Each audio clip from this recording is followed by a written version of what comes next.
ನಮ್ಮ ನೇರ ಪ್ರಶ್ನೆಗಳಿಗೆ ಅತಿಥಿಗಳ ನೇರ ಉತ್ತರ. ಅದು ರಕ್ತದಲ್ಲಿನೇ ಬಂದಿದೆ ಅಂತ ಅನಿಸ್ತದೆ. ಕಾಂಗ್ರೆಸ್ನಿಂದ ಪಡೆದುಕೊಳ್ಬೇಕಂತ ಹೇಳಿ ನಾನು ಯಾವತ್ತೂ ಈ ಪಕ್ಷವನ್ನ ಸೇರಿಲ್ಲ. ಇಂಥ ನಿಷ್ಠಾವಂತರನ್ನ ಕಡೆಗೆ ಅನಿಸಿದ್ರೆ ಇದು ಪಕ್ಷದ ಕಾರ್ಯಕರ್ತರಿಗೆ ಒಂದು ಕೆಟ್ಟ ಮೆಸೇಜ್ ಹೋಗಲ್ವಾ? ಅದು ತಾವು ಹೇಳಿದ್ದು ಅತ್ಯಂತ ಸರಿಯಾದ ವಿಷಯ. ಯಾಕಂದ್ರೆ ಪಕ್ಷದ ಕಾರ್ಯಕರ್ತರು ಪಕ್ಷದ ಹೈಕಮಾಂಡ್ ಬಗ್ಗೆ ಆಗಲಿ ನಾಯಕರ ಬಗ್ಗೆ ಆಗಲಿ ಏನೋ ಒಂದು ವಿಶ್ವಾಸವನ್ನು ಇಟ್ಕೊಂಡು ನೋಡ್ತಿರ್ತಾರೆ. ಭರವಸೆ ಇದೆಯಾ ಮಾಡ್ತಾರೆ ಅಂತ? ಜೀವನ ನಡೆದಿರೋದೇ ಭರವಸೆ ಮೇಲೆ.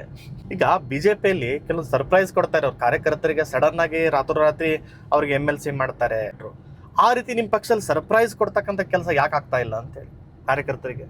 100% ಆ ಕೆಲಸ ನಮ್ಮಲ್ಲಿಯೂ ಸಹ ಆಗಬೇಕು.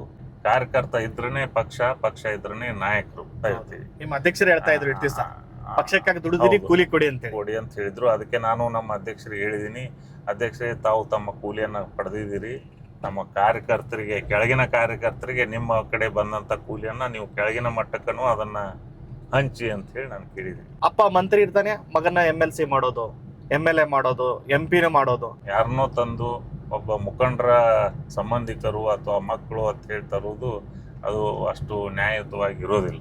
ದಯವಿಟ್ಟು ಆ ಕೆಲಸವನ್ನ ಯಾವುದೇ ಪಕ್ಷದವ್ರು ಮಾಡಿದ್ರು ಸಹ ಅದು ಖಂಡನೀಯ. ಅಲ್ಲ, ಬೆಳಗಾವಿ ಜಿಲ್ಲಾ ಕಾಂಗ್ರೆಸ್ ಮನೆಯೊಂದು 3 ಬಾಗಿಲು ಅಂತ ಚರ್ಚೆ ಆಗ್ತಾ ಇದೆ. ಒಂದ್ ಕಡೆ ಜಾರಕಿಹೊಳಿ, ಮತ್ತೊಂದ್ ಕಡೆ ಹೆಬ್ಬಾಳ್ಕರು, ಮತ್ತೊಂದ್ ಕಡೆ ಸೌದಿ. ನೇರವಾಗಿ ದಿಟ್ಟವಾಗಿ ಹೇಳುವಂತ ಅದು ನೆಗೆಟಿವ್ ಅನ್ನು ಸಹ ಆಗ್ಬಹುದು. ನೆಗೆಟಿವ್ ಗುಣ ಅಂದ್ರೆ ಕೆಲವು ಸಂದರ್ಭದಲ್ಲಿ ಸ್ವಲ್ಪ ಬಹಳ ಯೋಚನೆ ಮಾಡಿ ಹೇಳ್ತಾರೆ ಅಧ್ಯಕ್ಷರು. ಇಲ್ಲ, ಹಾಗೇನಿಲ್ಲ.